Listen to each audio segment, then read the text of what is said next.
That was 250, which is April Chandler. I recognized her voice.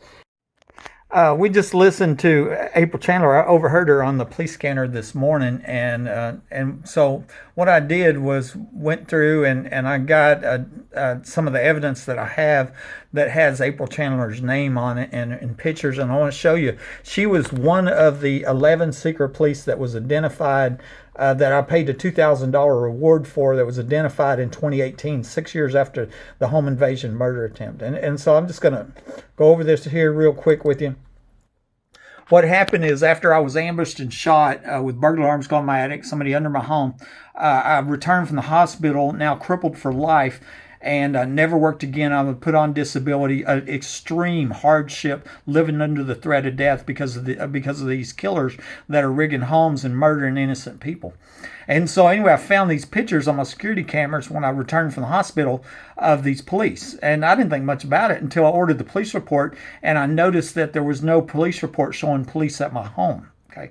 And see, police can't just go drive down the street and decide they want to walk in your home and go in there. This is not Nazi Germany. You know, there has to be a report if they're in my home. And so I sent their pictures to the mayor and the chief of police and the sheriff and to the attorney general. Nobody would name them. So I finally offered a $2,000 reward to identify the police. This is the first time in the history of America a crime victim offered a reward to identify the police, and I can't get a news story in the nation. You know, that somebody has literally stopped free press in America to murder one homeowner after another. I mean, that's what's going on here.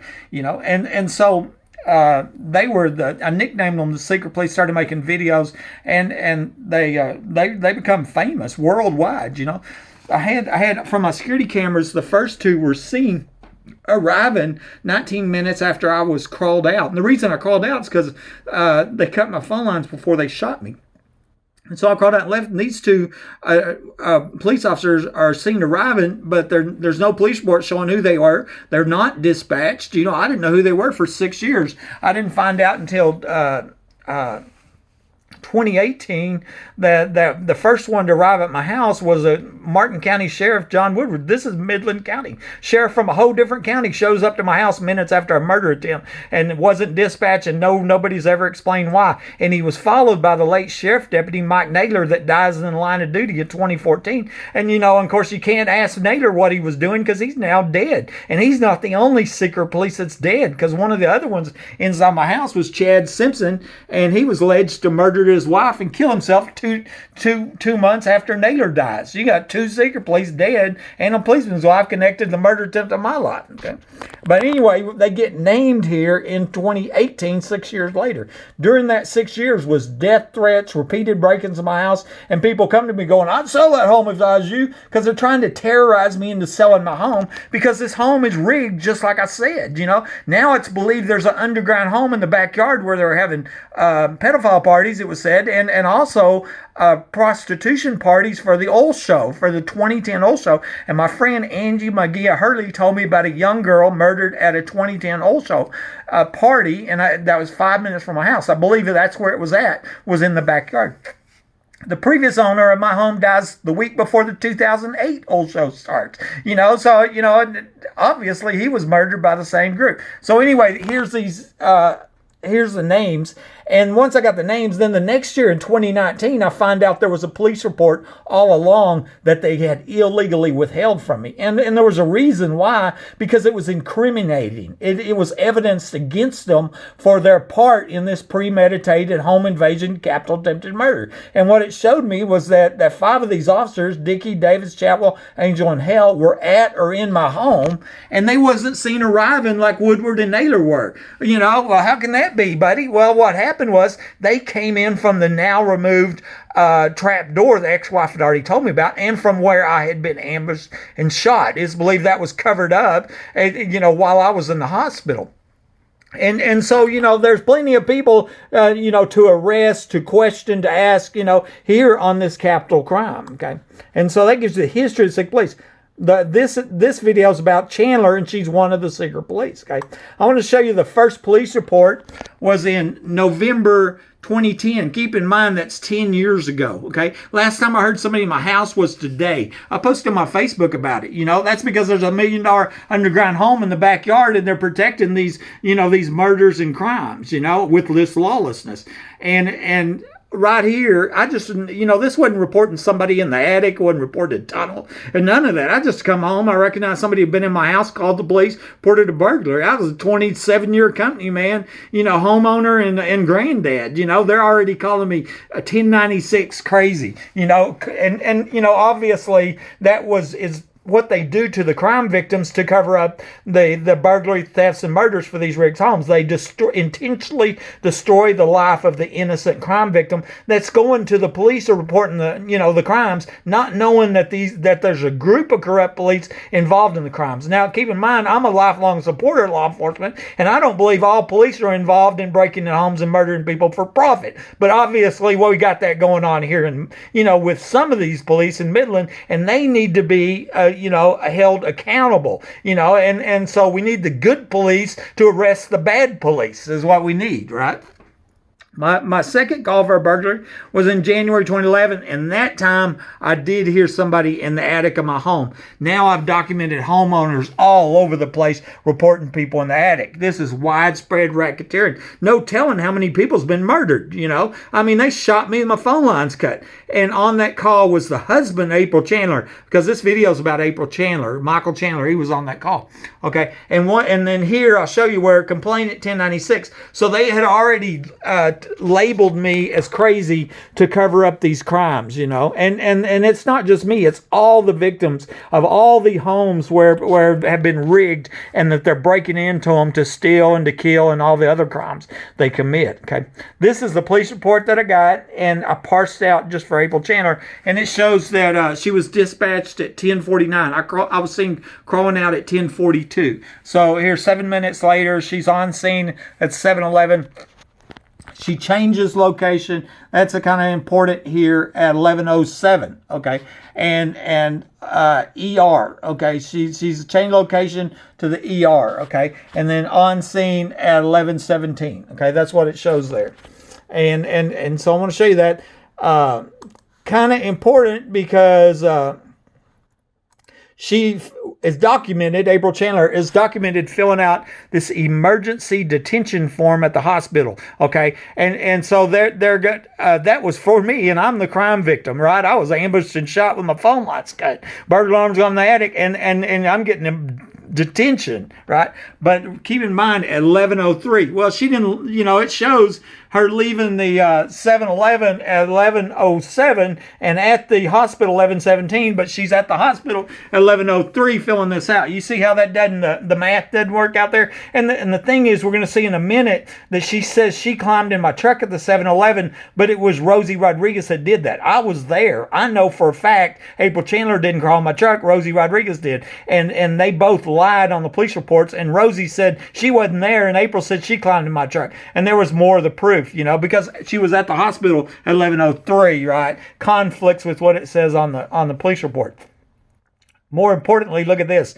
Mr. Webb, this is April Chandler writing. Mr. Webb showed paranoia to the extent she started to write shot, C-S-H-O, and she scribbled it out. She was going to write, he shot himself, but she knew that was a bold-faced lie, and she could go to prison for the rest of her life for it, so she scribbled it out, and she changed her words to say, he caused himself to suffer a gunshot wound to the ankle. Okay, so what she was trying to do was blame me for staying home and minding my own business while a home invasion was going on. Keep in mind, there was a burglar trapped in my bathroom, and I think that was the reference. And what it looks like is because these police were working with the burglars that are breaking in these homes, then they felt like since I had trapped this burglar in my bathroom, unknowingly trapped, then it was their job to break into a home and to murder the victim, me, because I was the crime victim. Okay, and so you can see that. And hold on a second.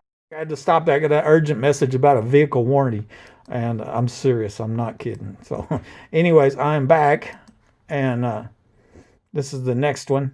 These are just some pictures from the security camera in my bedroom, and the log file shows that these police had tried to disable this camera, and that was a big, huge thing on this, as they never planned on getting caught. They were staging the crime scene, is what they were doing. They were covering up this home invasion failed murder, and it looks like it might have been police that tried to murder me, as I said a minute ago. But these are they were hiding the police report, and so without these pictures, then it was my word against their word, and there's a whole bunch of them that are ganging up together and lying, and they're all involved in this crime ring that's rigging homes and to steal and kill. But I want to show you these pictures that, like I said, they never planned on anybody stealing them. Timestamp 3:45. There's April Chandler, and she's still a police officer today. Here she is with her hand in the booty bag. Evidence was stolen from my house, such as my spare shotgun shells from my closet that was stolen, has never been returned. I believe it's probably in that bag, and maybe April Chandler is the one that stole them. We'll see here in a minute. She tampered with other evidence, And here she is. You can see where she's looking. My stolen cell phone was planted behind this nightstand. There's another picture I'm going to show you in a minute where Rosie Rodriguez is leaned over the nightstand, obviously planting my stolen cell phone, and it was stolen before I was ambushed and shot. And that way I would bleed out and die after I was ambushed and shot. And then they could rule my murder an accident, and it increased the life insurance. It added $500,000. Okay, and there's another picture. April Chandler holding the booty baggie, or the booty bag, and here's Rosie Rodriguez, and they're partners in crime. Okay, that's what it looks like. This one's a very important picture. I've wrote on top of it, of course. But what you see in here is Rosie Rodriguez leaned over my nightstand. My stolen cell phone was planted back there. And what happened before I was shot? And like I said, what I didn't know is I'd trapped a burglar. And so it was a dire situation for the burglars and the criminal gang that's behind these burglaries, because I was on the other side of the door. I did have a gun. I had a shotgun. And I had a handgun too. I'm a homeowner in my own home under a home invasion, and I had been reporting burglaries for 14 months to everybody that the police, Texas Ranger, FBI. I got people breaking my home. I got these criminals breaking in my home every day.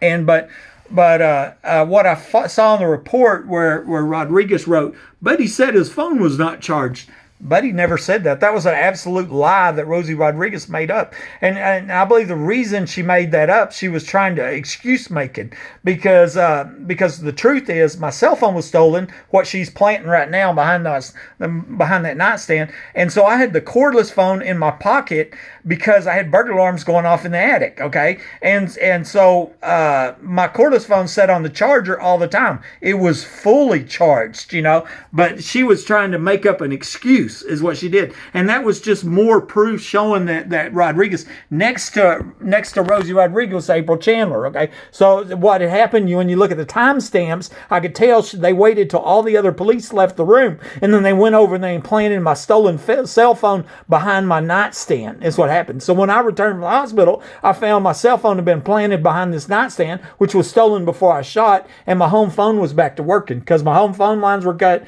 my cell phone was stolen, and then even the camera here, the bedroom camera, had been terminated at 8:08. This was premeditated murder, is what it was. It was planned in advance, and I believe they were even checking the life insurance books, and they knew how much they were going to get when my murder was ruled an accident. So that shows you April Chandler here with Rodriguez planting my stolen phone.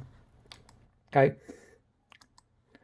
Now, okay, here's the picture we saw a minute ago. April Chandler with a hand in the booty bag, Rodriguez with a camera there. Okay, and here's what I had noticed, the nurse's report. I was at the ER and I was telling Rodriguez this. She was documenting me. I was talking on a white voice recorder in case something happens to me and saying what they were doing in my house. I have proof. Just go look. There was proof. And the reason I was saying that, because burglar alarms were going off in the attic, and that voice recorder had recorded them burglar alarms. It proved I was shot during a home invasion. Because remember, these cops are lying, saying I shot myself, and that was a lie. No, I didn't shoot myself. And burglar, I was under a home invasion. That's what I told them. Okay, and And then I see on the information report, Chandler wrote this, but he had a .22 rifle in the bedroom by the bed, was taken for safekeeping, logged into MPD evidence, as well as a single-shot revolver, which was a .22, and the voice recorder from the closet. So I knew that I told them about the voice recorder that was proof of the murder attempt. Chandler found the voice recorder that was proof of the murder attempt, and then Matt Davis checked in. That was her boss, his sergeant. He checks in the 222 guns, and the voice recorder goes missing. Okay, it's not there. And that's what I made a point of, that the Midland police stole evidence that I told them about to cover up this home invasion murder attempt. And I made videos and I posted on Facebook for 2 years about that. It was 7 years later when I get sent this modified evidence log where they scribbled out one piece of evidence and hand wrote in voice recorder. Why? Because I noticed that it was missing, and it proved that the Midland police were involved in this capital attempted murder. That's why. And so that's how dirty this is. And I want to show you here Chandler's name's on that voice recorder. And of course, I don't know when this is timestamped, but what I know is these evidence logs were subpoenaed on December 18, 2013 for the protective order hearing, and that piece of evidence wasn't scribbled out. So I know 22 months after the murder attempt, that piece of evidence was still there, and these wasn't checked in. So that happened after December 18, 2013, 22 months after the murder attempt. That's what I was saying. Also, at the same time, was empty shotgun shells. I had noticed there was no spent shotgun shell. And so if I had shot myself with my own gun, there would have been a used shotgun shell in my shotgun. The shotgun that was picked up by CSI Marty Barrett. And Marty Barrett checked in 4 live shotgun shells from that gun, but didn't check in any spent shotgun shells. Okay, and I want to show you that. That was the other proof that I noticed. And then there's the other proof that they come back in. So here I'm finding proof of these police involved in this capital attempted murder, and they're just scribbling out one piece of evidence, handwriting it in, calling it a done deal. As in everything's okie dokie with them covering up a premeditated capital attempted murder, left an innocent crime victim crippled for life, living under the threat of death. That's what's going on here. And I want to show you, less than 48 hours after I'm ambushed and shot in this home invasion, okay? Keep in mind, I had been reporting these crimes for 14 months. April Chandler creates this police report. She falsified a police report. That's a felony. She should be in prison. They all ought to be in prison, okay? She called me a paranoid schizophrenic, and now every police officer that looks up my name sees this lie created by April Chandler 48 hours after I was ambushed and shot. Rodriguez called the hospital and personally tried to have me committed. That's her partner in crime. Remember that. Now, watch this. I was cleared by mental health at the hospital, okay, by the doctors. I don't have any mental disease, never have, wasn't diagnosed with it. I was a crime victim under a home invasion. Some killer shot me by surprise, and it looks like it might have been some corrupt police that were working with burglars. That's how evil these dirty cops are, and that's the only thing I know to call them. I mean, that they're the dirty of the dirty. They're a danger to all good citizens. This year, May 1st, 2020, and this is a person on my Facebook here, and she's telling me that she always had a big mouth. She's talking about Chandler, I guess. One time, many years ago, John Chandler and I were at my apartment smoking pot with his badge sitting there. He was also there to cheat on April with a friend of mine. I believe for sure it's pretty shady police department. In fact, I believe Rhonda and her husband was a Midland police officer that was recently arrested by the feds. I think his name is Chance, right? And I think he might have some kind of part in this. And they're in the process of getting a divorce. Seems that she had something to hide as well. Their slander and lies shows guiltiness, if you ask me, but that's just my opinion. And this is somebody else talking that is friends of April Chandler, okay? April Chandler is a main player in the crimes here, but I thought her husband's name was Michael. And I'm showing a picture from the Midland Reporter-Telegram where Michael Chandler, remember he was on the first call when I reported somebody in the attic, okay? That's when they were calling me crazy, okay? and here's April Chandler there, and then I'm like, yeah, he was here on my first call to police, but I thought his name was Michael, and yes, he goes by both. So she knows him by John Chandler or whatever. So anyway, I guess he's a pot smoker too, and according to her, and so this last one, I'm going to let you listen to a phone call recording from a landman that called me. I recorded a very interesting named Keith Turman. He said that April Chandler framed him, and it was after he was advised to not do research underground by the North Midland Walmart, and he found something underground. I'm gonna let you listen to that here.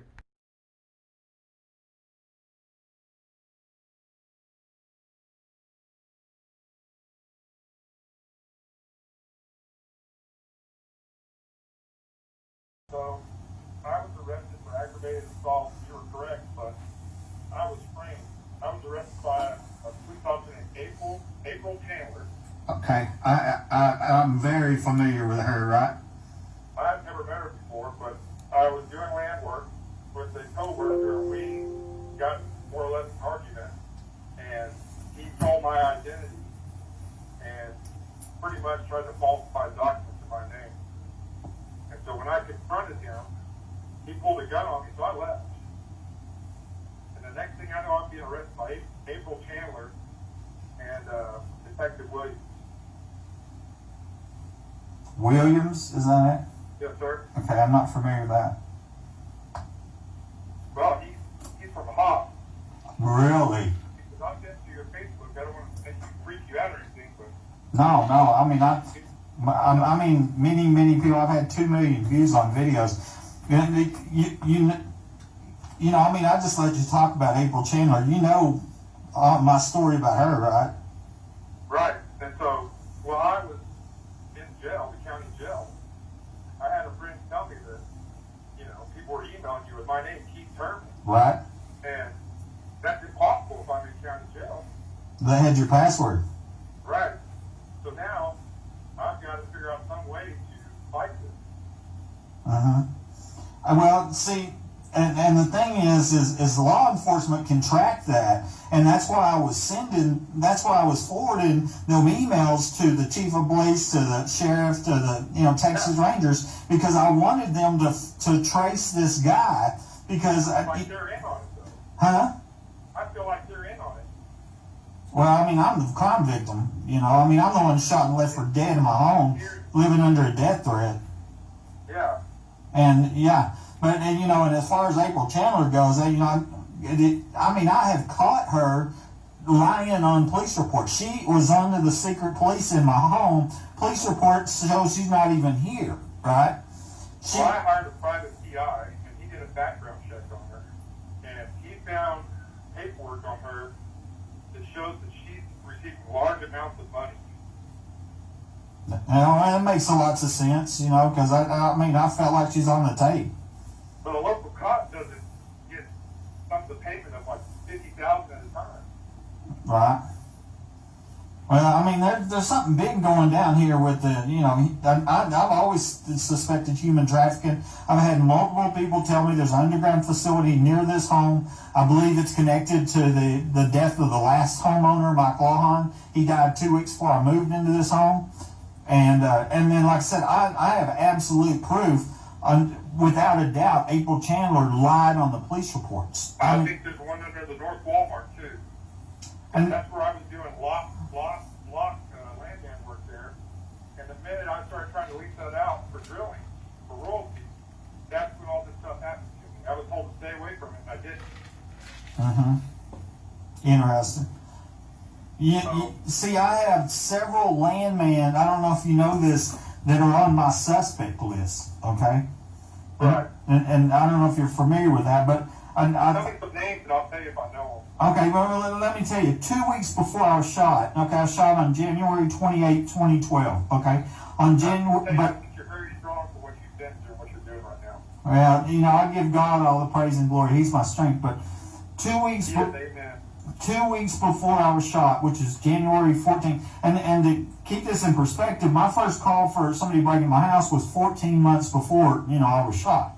And so these crimes had gone on for 14 months. But 2 weeks before I shot, I noticed somebody was trying to come into my bedroom, and I was concerned because I had actually just tear gassed my attic, okay, and I got them good. You know, I heard them coughing and everything, and then so I was worried about retribution, and then I noticed somebody's trying to come in my bedroom door inside my home, and I locked the door, bolted it shut, and I put electricity on the door. Now I used to be an electrician, okay. And I'm here in this room, and what I was worried about was they were going to kick the door in and kill me, because I believe that's what happened to the last homeowner, okay? Because I found the door kicked in or whatever. That's another story, but either way, I stripped the hot wire and I wrapped it around the door handle on the door to build a safe room to protect myself, you know? And this isn't a what if could be. There was people in my house trying to come inside my home, trying to come in my bedroom, okay? And so they didn't get in, of course. They wasn't quiet that night or whatever. And 2 weeks later, my phone lines are cut and I'm shocked, okay? And you know, it's obviously premeditated. And then the secret police get caught on camera and all that. Well, I forgot to think that's kind of against the survivor like you, though, sir. well, like I said, God gets all praise. But it's a miracle. These are smart people who had it planned out, you know, and it's a miracle I'm alive. But but then I got to thinking after I'm out of the hospital about that night on January 14th. So I went searching the obituaries, and I found where this landman attorney died on the same day, on January 14th, and his name was Matt Hyman. Okay. So that's the obituary? In the Midland obituaries. Okay. Okay, and so his name is Matt Hyman, well known here because he was a landman turned attorney. He worked for Choate or whatever, you know. I knew him. Okay, you knew him, and so you know, he was 33 years old, and he died. You know, and that's all I knew is he died on the same day. We suspected he was doing fraudulent stuff as well. Okay, let me finish this story. So I posted on my Facebook where he was, where I asked the question if he died in my house, okay? Well, his sister-in-law, former sister-in-law, was my nurse, okay? And she's on my Facebook. And so she's like, oh, no, it wasn't him, etc., or whatever. Well, I started asking her questions trying to eliminate him, you know, because, like, if he died in a car wreck, I knew it wasn't him, you know, or whatever, right? And so I'm like, how did he die? And she says, oh, he had a heart failure. Nobody knew about it. Well, you know, that's what electricity will do to you, right? It causes heart failure. Heck, yeah. Yeah. And then I'm thinking, well, what time did he die? Because if he died that morning, it wasn't him, you know? And then so I asked her what time he died. Oh, he died that evening. He was sitting at home with his wife, just him and his wife, and he died. And that was the exact same time it happened. And so, Daytime or nighttime? at nighttime, on the evening of January 14th. And so, I mean, all it did was further, you know, confirm what I suspected. And so I posted this whole story out there on Facebook, and then two of his friends threatened me, and both of them are laying man, okay? Well, I have access to seismic charts and stuff, and I looked at that North Walmart, and there is what it looks to be like a facility on the back side towards the Kingswick side. And it looks like it goes back towards those apartments, but that field right there behind that Kingswick, that's where it is. Okay. And so when I was doing all this, I questioned it, and then all of a sudden I started having trouble. Interesting. But if there's a facility there and there's one at Home Depot, they could be connected. And, well, you know, see, even, you remember when they shut down the Walmarts, right? Yes, sir. That's whenever I really started having problems. Yeah, they shut down 5 Walmarts across the nation. That was one. Well, you know, I mean, I had reported a tunnel, you know, and I live a half mile away here behind the Home Depot, you know. Well, I approached Mayor Morales about this because I was receiving strange phone calls and not death threats, but just telling me that I needed to back off. And so when I questioned that, because I wouldn't get anywhere in the city, I mean, I just had all types of hell to pay. Oh, let me finish that story. The two of his friends threatened me. Matt Hyman's friends. One of them, both of them are landman. One of them is Brian Hillman. I know Mr. Hillman. Okay. You know his brother, John. Yeah, and he married the widow. Okay, he married Matt Hyman's widow or whatever, and I thought they had been screwing around before. and he was very, very rude, you know, and then threatened to sue me, etc. And then his buddy or another one was named Chris Mertz, and Chris worked for my company DCP. I went to high school with Chris Mertz. See, and he worked for DCP Midstream. And see, Chris called me crazy, and when you call me crazy, that's an automatic sign that you're involved. Because I got pictures of a secret police game, right? The same Chris Mertz that went to Lehigh? And the golfer, okay? Yeah. Yeah, that tried to go out on the pro circuit and all that. Yeah, because he went to work for DCP Midstream, and he was on the same floor. And basically, he threatened to whoop me. And I got print screens of all this, okay? You know his parents hit a jackpot in Vegas one time on the slot machine? And then they were involved with drug stuff after that. So was Chris. Is that right? Have you ever heard the story about how they won the jackpot? No, I don't know nothing about him, really. Well, he can be very dangerous. His dad was served overseas, and his brother's a doctor. So I'm wondering if that's connected. Wow, okay. You know, you probably read it, and it's a big deal. That ex told me, and she was a nurse, and she told me with 100% sincerity a couple weeks before I was shot, she said, the secret is a group of doctors are killing people for profit. What she didn't tell me was her brother-in-law was a doctor, and he was my doctor at the hospital the night I was shot. Okay, so I'm up at the courthouse, and I'm pulling property records looking for the past owners of my home, because I figure somebody used to live in my home knows something about it being rigged with underground access, right? And an underground facility and all that. Do you think they're running sex slaves and drugs? Well, and I think. Well, I mean, I don't know that, but I think sex trafficking, human trafficking, had a lot to do with it in the beginning, and now maybe they shut it down because of all the publicity. But it's possible drugs were involved. But anyways, I'm at the courthouse, and I'm looking up the past owners of my home, and I find where a company named Abbott Development had the land, and they sold it to Tabor Construction, which is no longer in business. And then so I noticed Tabor Construction had a address on Mark Lane, 3217 Mark Lane. And so just Do you for think Sheriff Painter's involved in this? most likely, yes. Yeah, I think every elected official in town is. Yeah. And anyway, so I just happened to look up the deed history for that home over on 32-7 Mark Lane that Tabor Construction, the builder of my home, owned. Red brick house? And Is that the red brick house? I think it's on the corner there, Wadley and Mark Lane. Yes, sir. And but when my mouth fell open, the ER doctor used to own that same property. That was the brother-in-law of the ex-wife. Indian doctor? Huh?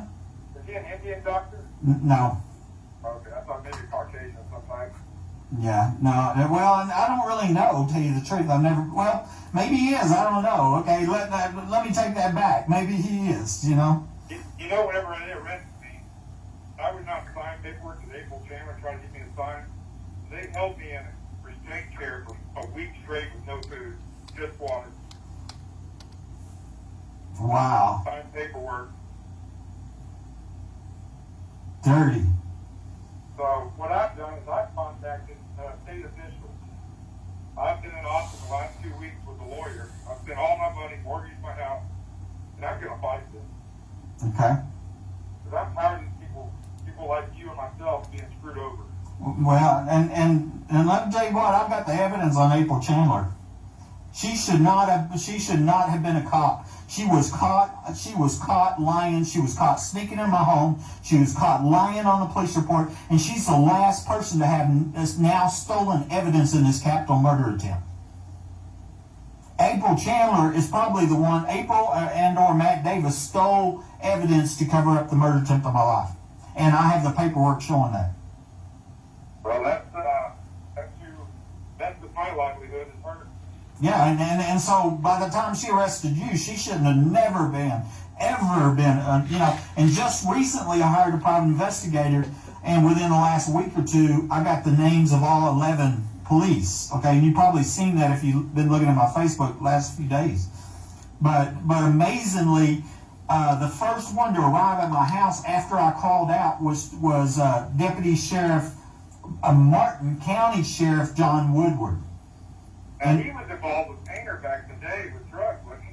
I don't know. You know, I don't know all that. I'm not from here. I'm from Hobbs, you know. And, I mean, I transferred over here with DC Midstream. I was a 25-year employee, and I bought this home, you know. And so then I'm here a couple of years, and then my lawn dies 2 weeks before I buy the home. And then a couple of years later, I figure out somebody's breaking my home, and that's really kind of where it started. And then, you know, but now looking back, this was done a long time ago.